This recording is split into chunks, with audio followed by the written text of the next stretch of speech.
president of the Senate, Godswill Akpabio, is said to have apologized to the state governors over his comment on the 30 billion naira hardship allowance allegedly given to them. Akpabio had at plenary sitting last Tuesday during deliberations on the ways and means collected from the Central Bank of Nigeria by the previous administration, said that an unverified report indicated that state governors received 30 billion naira each from the Federation account to cushion the effect of inflation and the high cost of food prices. Some state governors, like Seyi Makinde of your state, refuted the claim. The question now is, who has that 30 billion? Where is that 30 billion? That's a big question. Yes, the Senate President has apologized, but the problem here is about the high office that he occupies. Right.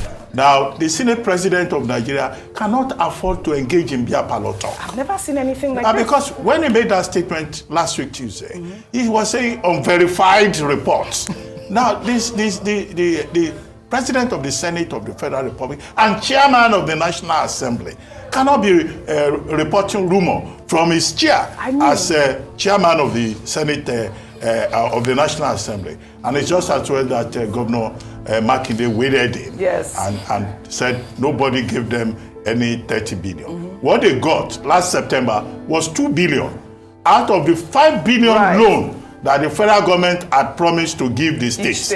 And Senator Akpabio should desist from this kind of conduct, because this was how he said the federal government didn't know what to charge Emefiele for, that they were looking for what to charge him with. No, that position should not be a seat for beer parlour talk, because it's a very serious position and seat, and that's why senators are called distinguished. Absolutely. And the Senate President should set a good example. I'd like to thank you. Enough said, Dr. Ruben Abati, and God bless you for echoing the thoughts of many Nigerians, right? And then it's really embarrassing and shameful that in this day and age, the Nigerian political system would allow someone like Godswill Akpabio, who is not Godswill at all by any stance or thought or any slice, continue to enforce themselves and their will on the political situation of the country.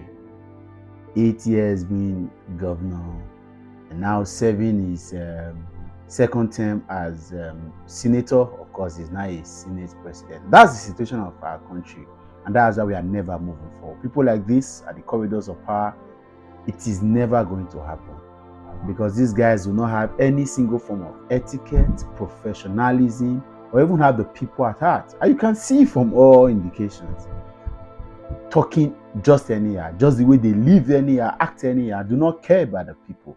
For them, it is securing their own political empire that is the most profitable deal. It is how well they are able to benefit from every opportunity, either for propaganda or to sell themselves and all that. As I talk to you now, the problem with the Nigerian system is that politicians that just got into office less than 1 year are already strategizing for the election. As I talk to you, it has been exposed because of the current situation of the Edo Guba primaries of the APC, that Adams Oshomole is trying to use the state, is trying to bestow or impose a governor on the state so that he can have access to so much money to be able to push on his ambition of becoming Senate president in 2027. Of course, because Akpabio has got a state that is connected to, he's still connected to the treasury of the state, being that so that is the situation of the country. After an election, another election, and they don't care. And there are people that are on the street campaigning for these people who do not even have access to quality life at all. I don't want to even talk too much. I think Ruben Abati said it all. This man, and it's not that Akpabio is the worst sinner in the system.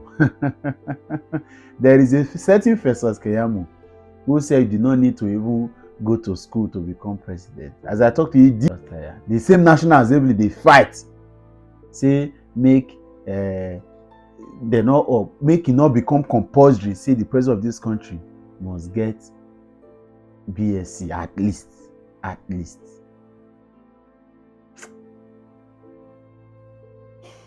No matter fear.